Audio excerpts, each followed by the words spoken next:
You know the feeling, right? You look over at your desk, and it's just chaos. Papers, books, 3 different coffee mugs, and you feel that little twinge of guilt. We're always told a tidy space means a tidy mind. But what if that's just not true?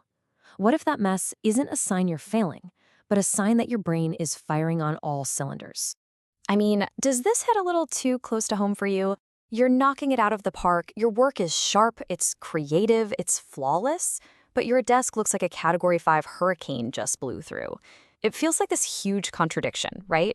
Well, we're about to find out why it might be the most logical thing in the world. Yeah, this is the idea we all grew up with. You see one of those super clean, minimalist desks, and you automatically think, wow, that person must be so organized, so efficient. But that whole idea kind of falls apart when you look at pictures of Albert Einstein's desk or Mark Twain's. I mean, they were famously buried under an avalanche of paper. And it turns out psychology is starting to show us a very, very different picture. Okay, so let's just flip this whole thing on its head. What if that mess isn't a symptom of a cluttered mind at all? What if it's actually a sign of a brilliant one? Let's get into it and unpack the actual psychology behind why your creative chaos might just be something to be proud of. Seriously, let's just sit with this for a second. Instead of looking at that pile of books and seeing a failure to be tidy, what if we see it as proof? Proof of a brain that's way too busy making huge, important connections to worry about something as superficial as putting things away. This one question changes the entire game. Now, this isn't just some fun theory to make us all feel better about our clutter, okay? There is a real, legitimate psychological concept at work here, and it all comes down to how our brains decide to spend their limited supply of energy. The key term here is selective organization, and you've got to notice the most important word in that definition, strategy. This isn't an accident. It implies a choice.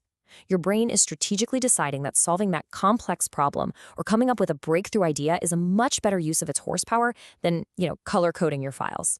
It's a trade-off, and it's a trade-off for peak performance. Right, think of your brain like a really powerful computer. It only has so much RAM, so much processing power, right?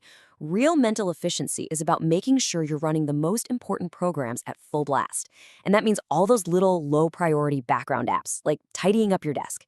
Yeah, they're gonna have to go idle. So you've got these two totally different ways of looking at it. The conventional view, the old school one, it just judges the surface. It's all about how things look. But selective organization, that's about what you can't see. It's about the deep, heavy lifting cognitive work that's happening underneath all that mess. The focus shifts completely from looking good to getting big, high impact results. So how does this actually play out in our heads? Well, you can think of it like your brain is running a constant, super fast mental triage. It's constantly scanning, assessing, and ranking every single task based on what truly matters.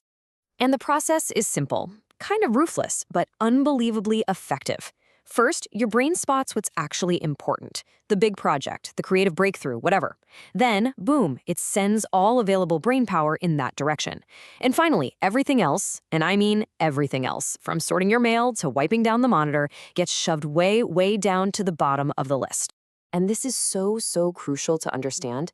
It's a complete reframing. The person with the messy desk isn't necessarily disorganized. Their organizational system just isn't physical. It's a system built around ideas and connections and priorities, not where a stapler is supposed to go. So after all that, what does this mean for you, sitting there right now, maybe looking at your own wonderfully creative mess? Well, it means it's time to get a new perspective. Maybe it's even time to embrace the chaos. Let's just say it plain and simple. Stop judging your productivity by how tidy your desk is. Start measuring it by the quality and the intensity of your focus. Because at the end of the day, that is the only metric that really truly matters. So next time you look at your desk, here's what might actually be going on. You're probably busy organizing thoughts and ideas, not physical things. That mess is very likely just the physical evidence of your brain being in a state of deep, focused work. And honestly, you're probably a natural at mental efficiency, and you didn't even know it. So I'll leave you with this one question. Take a look around your own space.